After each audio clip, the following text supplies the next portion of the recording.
All right, everybody, welcome to Coffee for Closers. This week we have probably one of the most longly awaited episodes, probably since, I don't know, way before we started this show. I've got somebody near and dear to the Megastar family, somebody that helped the entire program become what it is today. So if you are in the federal program or even considering joining the federal market at all, the program that we've had and has been the flagship program for the last, 6-7 years was, this gal had a heavy hand in the design of what it is today. So today we're talking with Miss Melissa Grass all about her practice, how she got started in the business. We'll talk a little bit about where she thinks the federal market is going, what's hard about it, what's great about it, and how she goes into every single appointment with federal employees. I'm glad to have her here, and I hope you guys enjoy the episode. Thank you.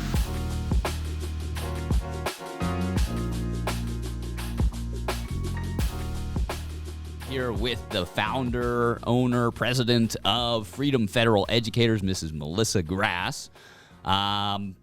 Melissa, welcome to the show. First off, thank you for being this. Thanks for doing this. I hope you continue to do this for a long, long time. First of many episodes. But we're talking, I guess most folks are going to want to know how you started the company, why you've gone on this path to educate federal employees. Did you feel there was a need for this? And what all do you guys do for federal employees? I think that's generally a question that most will have. And then, we could talk about whatever else after that, maybe what you're seeing as far as common concerns of today's modern federal employee retirement, maximization strategies. Obviously there's been some new updates to TSP that we could potentially talk about. But yeah, let's start with your history, who you are, why you got into this portion of the, retirement planning, but specifically for federal employees. And we'll see where we go. Sure. So I've been in the business about 28 years and worked with, the majority of my career was with companies like MetLife, AIG, Transamerica, in the career model. Sure. Recruiting and developing teams. Okay. Life insurance obviously was the focus. Sure.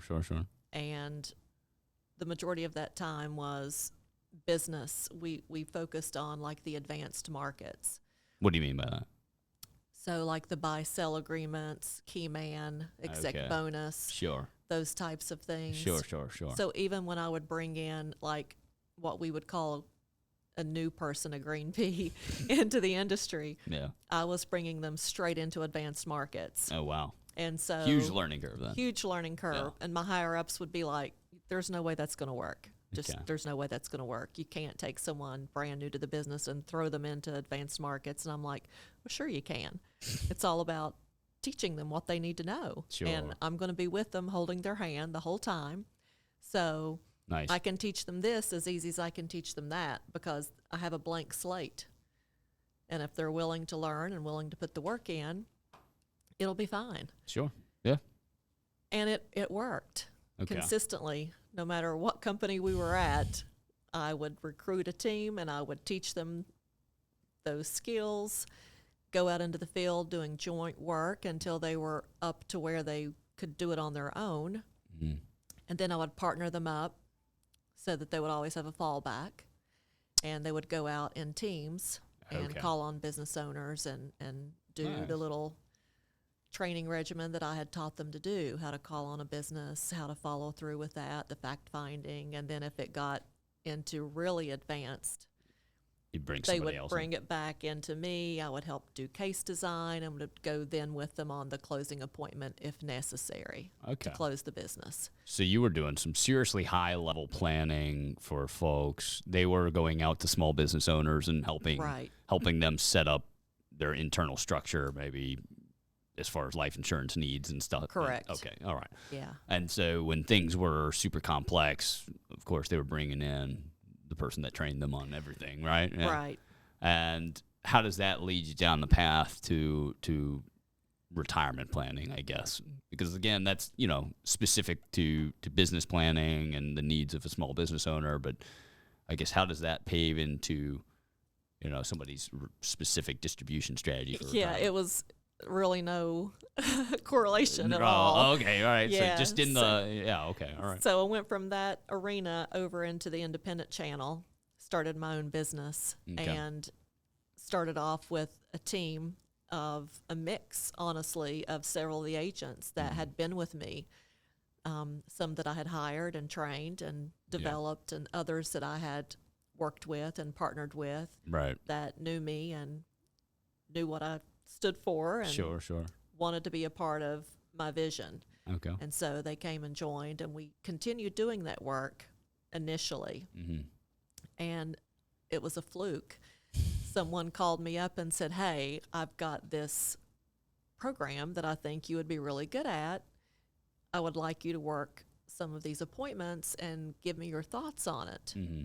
And I'm like, "Well, I'm really busy, but sure, I'll give it a shot." And I worked it for a little while and thought, okay, I can see there's a real need here in this arena. Yeah. And I do this work because I love it. I truly love it. I make a really good living, but I really enjoy the work that I'm doing because you're really helping people. Sure. And in this specific market, there was a great need to help people. Yeah. And so we started off with that, and I started to see all the flaws in the system that I had been introduced to. Sure. And it got really frustrating, honestly. Yeah. I almost walked away from it because I was like, there's so much that needs done. Yeah. So much change that needs to happen. Right. It's so difficult to penetrate this market to help people do this that desperately need the help. Yeah. And it got really frustrating in the beginning. I wasn't with the right group.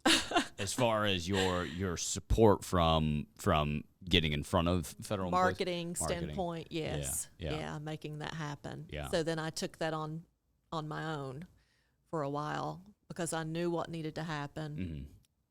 Mm-hmm. I got tired of being told no, and Sure. they weren't in the field. They didn't know what was going on, and we did. Right.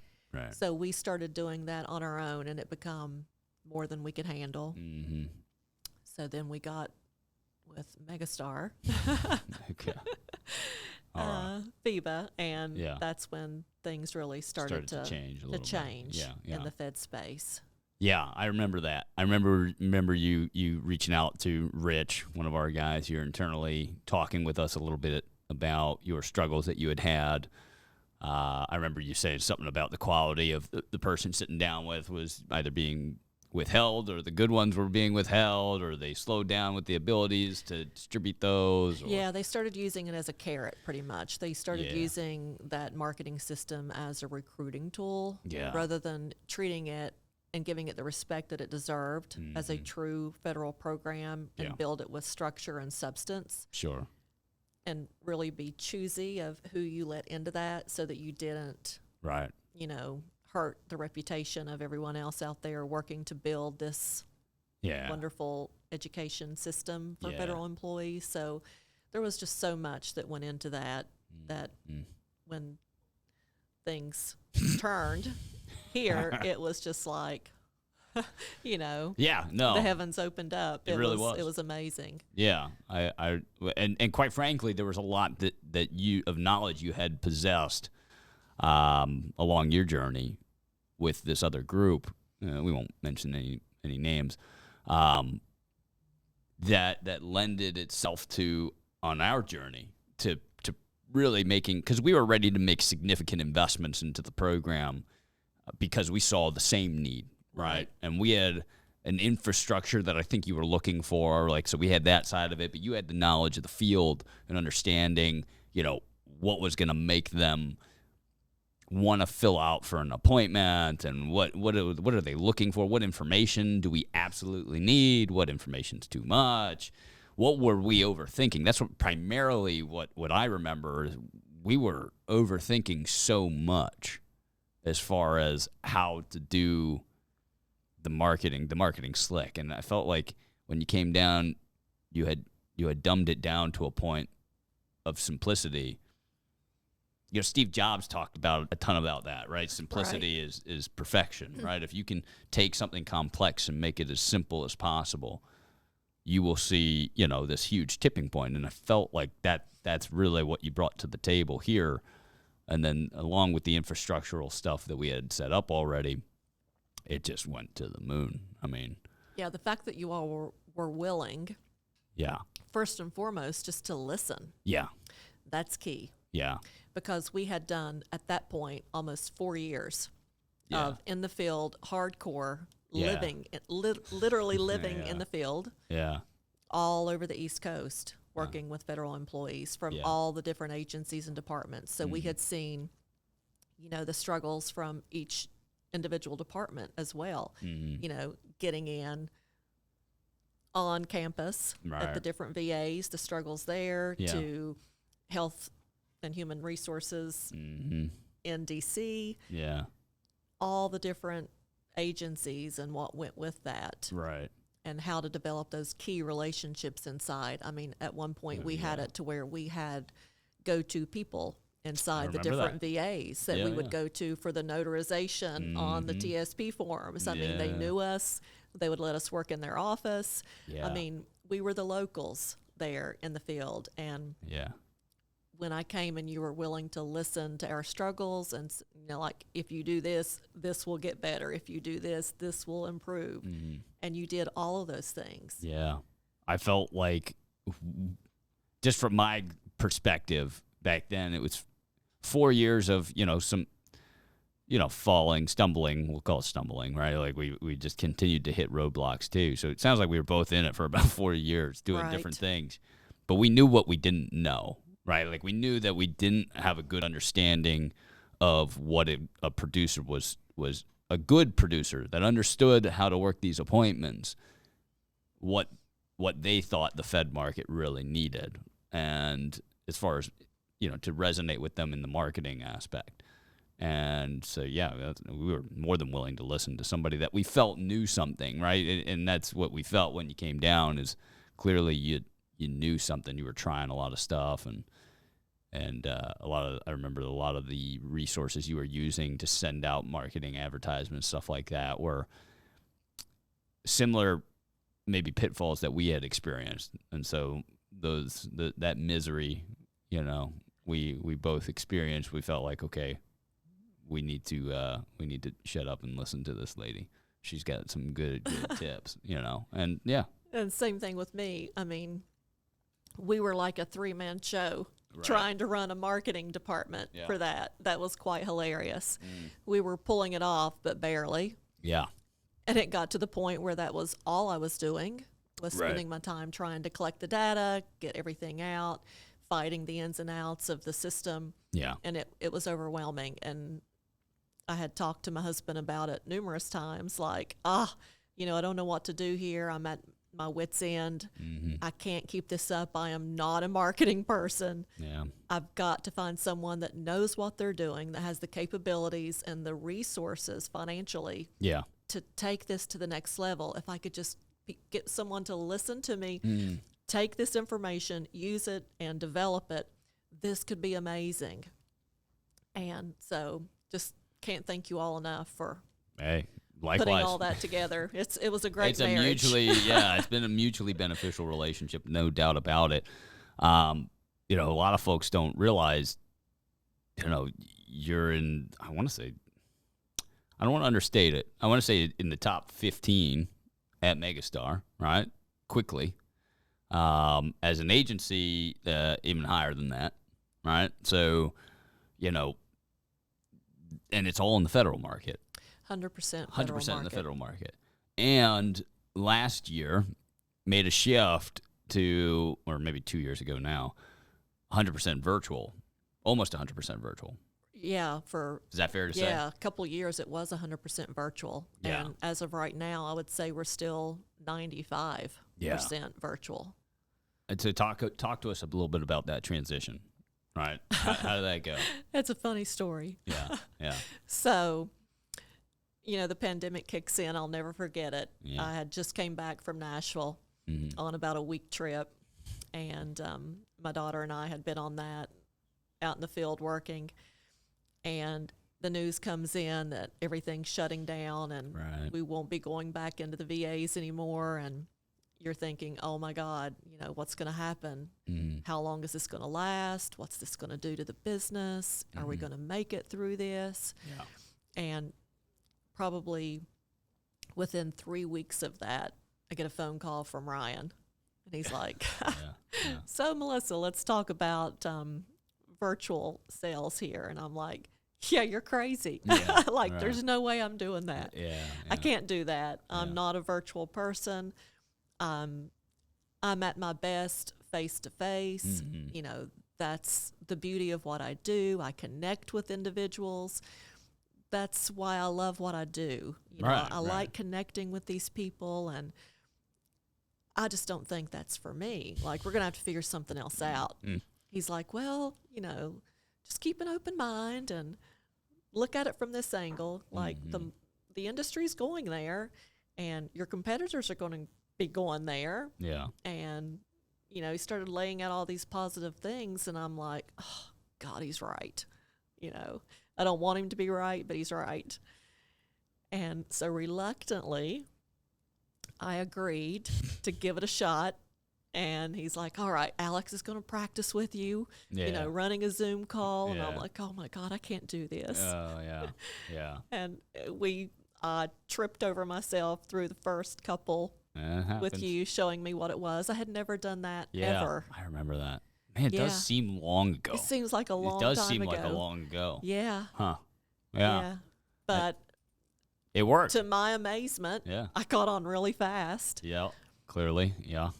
And it wasn't nearly as bad as what I had made it out to be in my mind. Not at all. So. And it's incredibly unique opportunity now to just unbound yourself from these tethers of travel and your ability to help so many more people. It was a godsend. Yeah. It was one of those things where. Yeah, you were pretty confined to East Coast, aside from a couple of producers I want to say that were maybe a little more central. Yeah, we had a designated area of 6-7 states that we focused on. Yeah. And then it was boom. I remember you doing a lot of business in California. Right, yeah. And you were doing business in Texas and, just all over the place. Yeah. And, look, quite frankly, a lot of producers started to shift that way. But the ability to turn what was, perceivably to almost everybody watching this, a very large ship that quickly in that direction. We didn't see anybody else do that quick. So kudos to you to have been able to turn not just yourself, but your entire agency towards that. I think that was me and a lot of God. I guess it has to be. Because I've not been able. It wasn't me, clearly, because I wasn't able to replicate that, on the size that you were able to, And, we've done our darndest since then, but it seems like just the whole industry having shifted has, forced the hand of a lot of reluctant folks. But I don't remember you giving a whole lot of pushback. I do remember you being very open-minded to it. And well, we knew we had to do something. We couldn't just sit there and, wait for something to happen. Well, a lot of folks shifted to happen. A lot of folks shifted to referrals. They were just working referrals or their book of business. But, and I'm sure you did that too. We did that too, of course. But it's just, again, if you're trying to help federal employees, the federal opportunities didn't slow down. If anything, people, when we started offering the virtual appointments or virtual offerings to federal employees rather than in-person appointments or what have you, it almost felt like it increased. It did increase. People were scared. Oh, for sure. And then they were scared. And people wanted to leave. I remember people wanting to leave federal service because they were going virtual. Wanted to leave. And then they started enforcing the vaccine. Vaccine, that was another big scare. That was a big deal. A lot of people wanted out because they're like, I'm not going to be told what to do.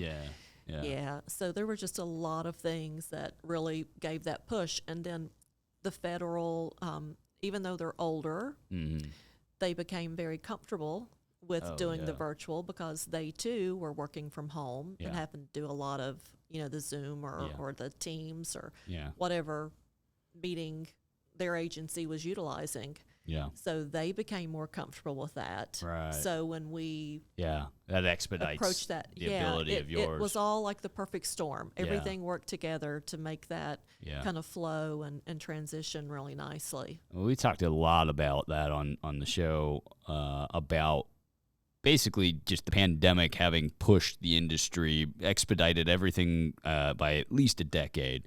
Oh, you know, just pushed it in that direction of, where, I mean, look, I don't know that anybody thought that a financial planning appointment would ever be done outside of, like, you would never move your life savings to somebody over the internet or over, without ever shaking that person's hand or meeting them face to face. But that's changed now. I mean, but we were willing to buy real estate that way, before then. True. I mean, a lot of people forget. I bought my first house pre-pandemic, completely virtual. I never met any of my realtors at all. And that was not even, we weren't in the pandemic at all at that point. And then, now, okay, of course, that's more common now. But now we're doing everything virtually.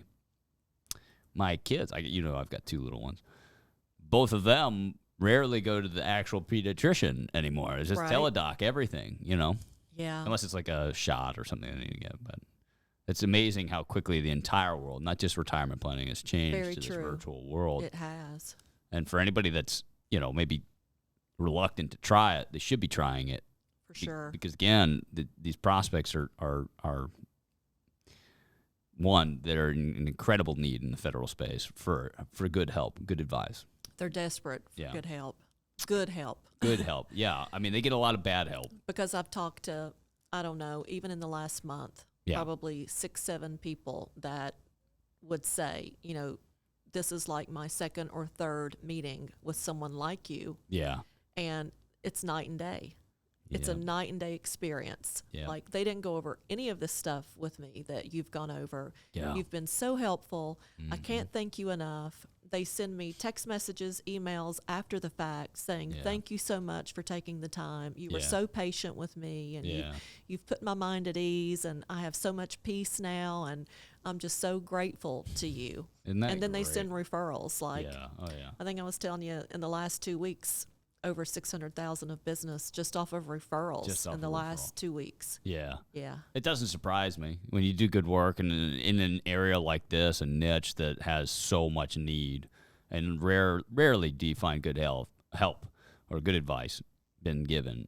I will say we were talking about this, Rick and I were talking about this in a recent episode where we were chatting on the fact that the majority of folks, and you may agree or disagree with this, but I've heard a lot of folks tell me, "Oh yeah, I've got that." I'll ask them, have you had a benefit analysis done? Right. Oh yeah, I've got that. I did that. My guy did that, or I got that from OPM or something. Or like I that. attended an event. I attended an event. Watched this or that. Yeah. And I've gone on record at this point and saying, like, most of the time that's a paper house, and all you need to do is just push it and watch it fall over, because they do not think, they don't actually know what you're asking them. Yes. Right? Do you have a pension projection? Yeah, we got that figured out. Oh, we've got that calculator. I did that on the calculator online. Right. Because they added that feature here a couple years back. Right. I got that calculator. Yeah. But there's no substance to it, no context to it. In fact, it's a lot of times they don't even know off. if they put the numbers in. Yeah, right. a lot of times they have it's no off. clue. And maybe less surprising to me now, but back then,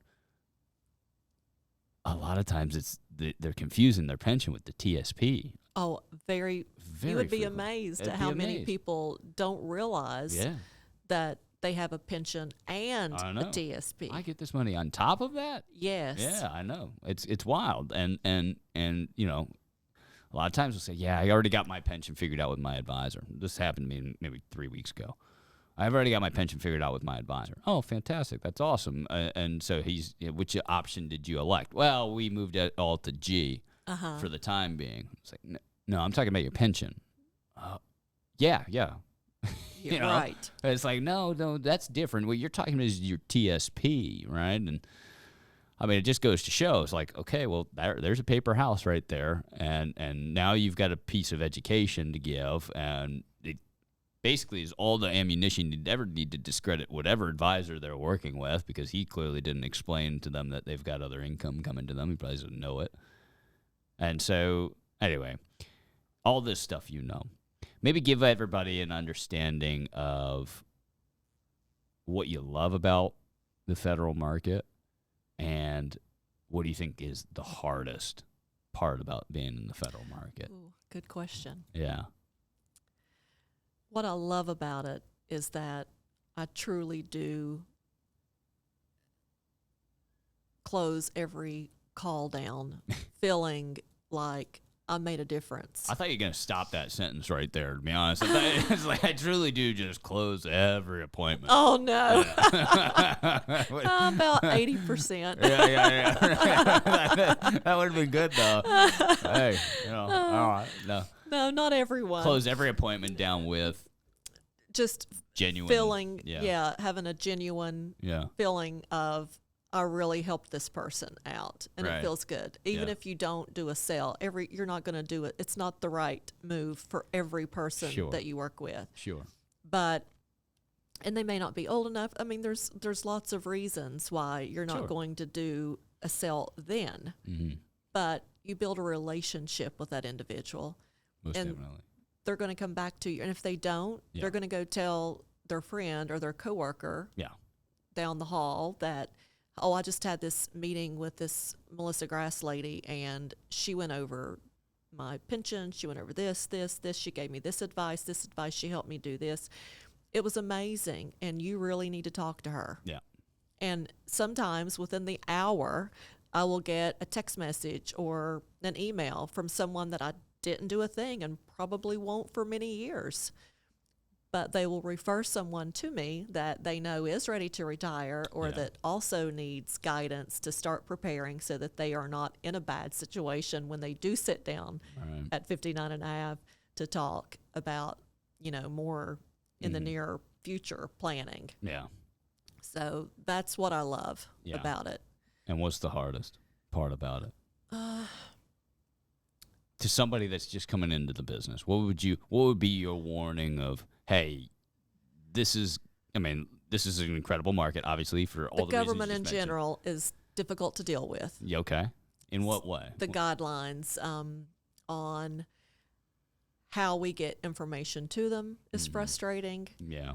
They need to be more open to allowing people that are truly educated, registered, that have true ethics and good intentions of giving good advice to people that are begging, literally begging for this knowledge and help. It would be great if we didn't have to work so hard to do something that someone was already asking for and quite frankly begging for help. I agree. That's frustrating.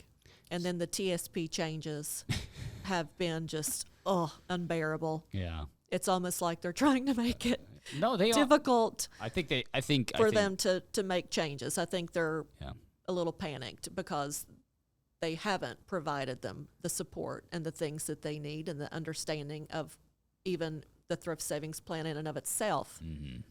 So I don't even know that they even fixed the real issues. They didn't. It's not what any of them were asking for. No. At least in my appointments, or I'm sure your appointments, I've not had anybody ask for. Rarely do I find somebody that's frustrated with limitations on investment options or the design of the app or the design of the website. And anyway, they've only made it a more difficult challenge for folks. And it does, I would agree with you, that is a huge issue with working in the federal spaces. It does feel like the government is doing everything they can to fight you, to keep you out. When we're on the same team. We're trying to, we should be, trying. In fact, there is OPM laws and guidelines. That's what I was going to say. They have to do these things for these people. That's what I never could get my It's mind pieces around. of like annual legislation that goes through almost every single year that they're required to do this training. Yeah, and but they never yet do. they don't. You ask them, when was the last time you had someone on location? Before Corona, of course. You know, when was the last time you had someone on location? And they were like, oh my God, it's been years. Or even been referred to for a good reading material or literature. Like, I don't know. Yeah, they have nothing. I mean, it's really bad how little they have. Yeah. So that's why I'm saying these people are really, they're desperate for help. Yeah. I mean, they've many. I would say probably 90% of these people have spent their entire lives working as federal employees. They've dedicated their lives to this. If you go the 10 years, you're going to go to 20. If you go to 20, then, for some, if you started young enough and makes sense, you're going to go to 30. Right. And there's your whole working life, you know. And so you've got all of this life's work wrapped up in these benefits that you know very little or nothing about. Exactly. It's scary. Yeah. I mean, they're scared to death. Oh, for sure. Yeah. And again, more susceptible to bad information because of it, Yes. I think a lot of folks in the business will be like, well, I want to keep it that way. I want to keep it to where very few people have access to this. But again, if you're out to help federal employees, more help, the better, right? Open the doors up so that they're not making seriously costly mistakes that we can't fix. Right. I tell them that in almost every meeting. Yeah. I say when the planning work that me and my team do, it's not just while they're working, looking at calculating a pension or their thrift savings or Social Security. Mm-hmm. We also look at, I always make sure they know that I'm going to be your resource. Right. The rest of the time that you're working, Yeah. when it's time to retire, and then after retirement. Right. I'm going to be your go-to person. You're going to be assigned someone from OPM, HR, that's going to be your go-to rep, that's going to be calculating all of your exact pension amounts and all of that. That's great. But I have found over the years that the average wait time just to get a response email back from your appointed HR rep, average a week and a half to 2 weeks. No kidding. To get just an email, just a basic email back. Man. So, wow. Yeah, it's horrible. And so can you imagine you're ready to retire? You know that your pay, all these things are dependent upon that. Yeah. And you've got questions and you've got this packet that you've got to complete. Yeah. And it's lengthy and it's confusing. And you need to ask someone just a basic question because, if you answer it wrong and you submit it and they process it, you can't go back and change it. Nope. That's it. It's over. So one of the key things that I offer is that when you get that packet and it's time to retire, you and I are going to sit down and I'm going to help walk you through that. And I'm going to make sure that, number one, you're educated, you understand what your benefits are so that you can make good decisions on what you need to elect and that we elect them correctly on the form so they get submitted and processed exactly how you want and need this set up. Man. And it means a lot to them to know that they're not going to go through that alone. Oh, yeah. That they've got someone there to hold their hand, through that. It's worth it all in the end. I mean, those are the services that have made you fantastically successful in this area, helped so many federal employees in your time, is because you're willing to go that extra mile, help them fill out their paperwork, help them, file things that really have no bearing on pay for you or commission for you or anything like that. No sort of fee you're collecting there. It's just goodwill to help somebody walk that retirement line or walk into retirement confident. And again, they really become dependent upon me to the point where it is getting a little taxing at this point. I've got to get help with customer service because I do want to hold those promises to each of these individuals. So I'm going to get help to make sure that no one falls through the cracks because I promise a 24-hour turnaround. Yeah. If you reach out to me within 24 hours, I will be back with you. Wow.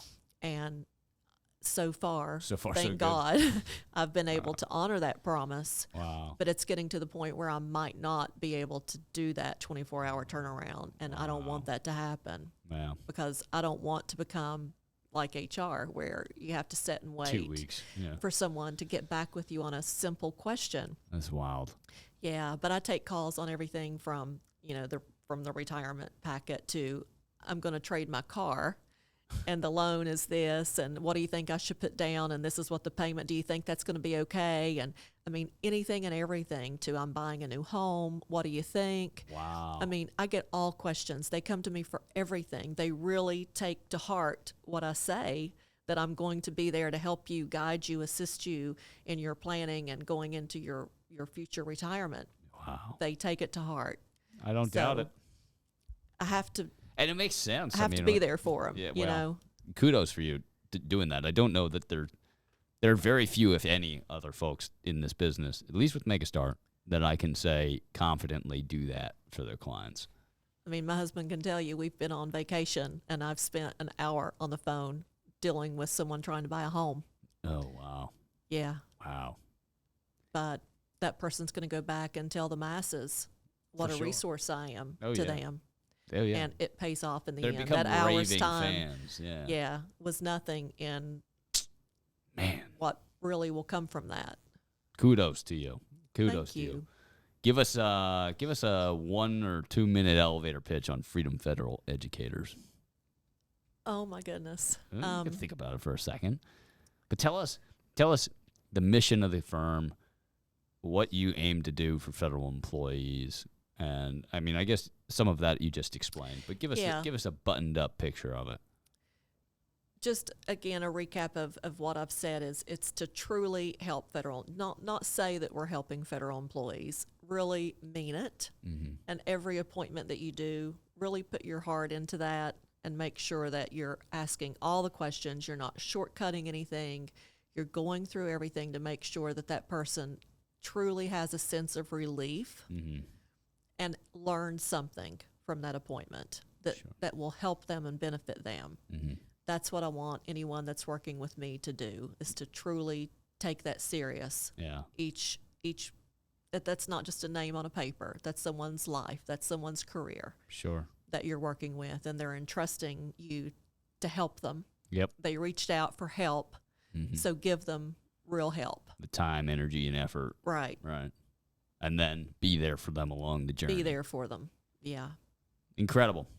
Melissa, you've done a wonderful job building an incredible practice, and you've had a long and successful career, and sounds like an entirely different division of insurance, and now in retirement planning world. And look, we've loved having you, and thank you for all your advice you've given us and helping us grow this program. And we hope you continue to contribute, and we hope to continue to build this great thing as big as it'll get, and help as many federal employees along the way as we possibly can. That's right. I'm excited what we can do together. For sure. And everybody else, thanks for watching. If you have any questions or you want to learn more about what Melissa's doing, or if you want us to get in touch with Melissa, or really anything that we talked about today, feel free to reach out to Megastar Advisors at our home office. Ask for anybody here. They'd be happy to tell you the tale or get you any of the information you're talking about.